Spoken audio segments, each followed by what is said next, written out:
My name is Zoe Rudman. I'm pursuing my master's in counseling from Lewis and Clark. I'm very excited to be with you, Dr. Reda, and hear about the Daughter-Father Bonding Project and Project Untangled. Thank you. I'm a psychiatrist, and before being a psychiatrist, I'm also a father. I'm very blessed to have three daughters, and um, I have my own background of being a survivor of multiple traumatic experiences. I was an ER physician, and then I was forced to leave my home country, live in exile, and go through the refugee experience. But then going back and forth to a war zone and seeing how much trauma is impacting family dynamics, not only in the refugee camps but also every time I come back home here to America. I notice the same amount of dysfunction is caused by trauma that's really impacting many families. So it's my passion, and it is my duty towards my children, and also towards all the children, both here and all over the world, to work on strengthening the relationship between daughters and their fathers. Tell us more about that. I created a model of care called Untangled. So the reason is I found many families tangled in the dysfunction that's caused by trauma. So part of healing is to look at people and what's working for them.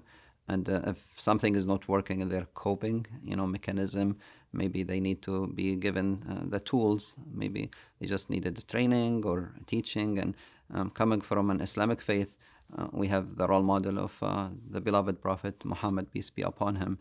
And looking at his lifestyle has been, really an eye opener for me, because he paid special attention not only to the materialistic needs of his children, but also their emotional needs. He was like an excellent counselor, if you like, always very tuned to people, psychosocial needs, and he was very interested and invested and concerned about their psyche.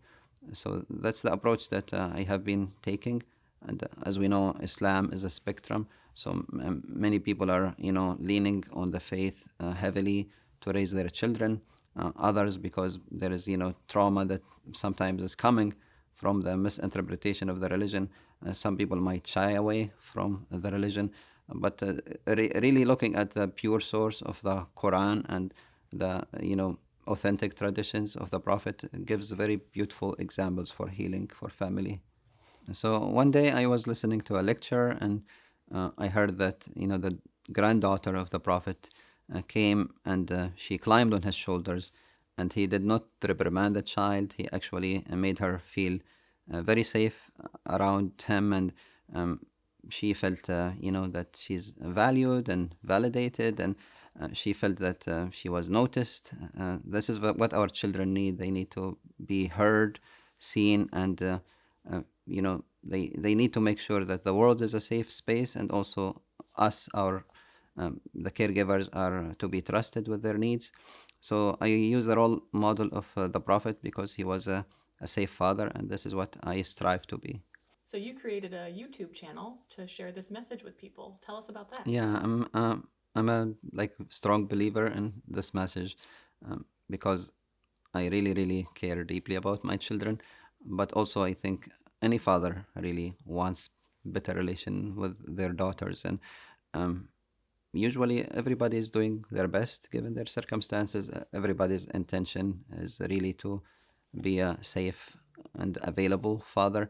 Sometimes we just don't have the tools to do that, or we don't have the time, and there is lots of pressures. And I sometimes use the analogy of here in the United States, we work long hours, and we are chasing the American dream. But what is the American dream if it's not your family? So many fathers are losing the American dream chasing it because they provide materialistically for their children, but sometimes they ignore their children's emotional needs. And so there will be a number of videos about the daughter-father bonding project, and these videos will give practical tips how to improve the relationship between Muslim daughters and their father. So some of the themes that we're gonna explore in these videos include safety, include unconditional love, include like how to build bridges between us and our loved ones through safe eye contact, safe touch, how our children should, be able to express their feelings in a safe way. Maybe your relationship with your daughter right now is wonderful, and how just to keep the momentum, or there is always room for improvement when it comes to our loved ones. Apart from watching the videos, how can we support this project? Yeah, thank you. So, as you know, Project Untangled is the like mother umbrella of everything that I do, and under Untangled there will be the daughter-father bonding project, and I expect that there will be more videos that talk about the dynamics between the father and the son, mother and her children, the spouses, and other family dynamics that I care deeply about. Make sure that you check our website. It's projectuntangled.org. There are books on the website. There are monthly blogs. There are resources for you to explore. The most important thing I believe, if you want to support this project, is to be an available and emotionally safe caregiver.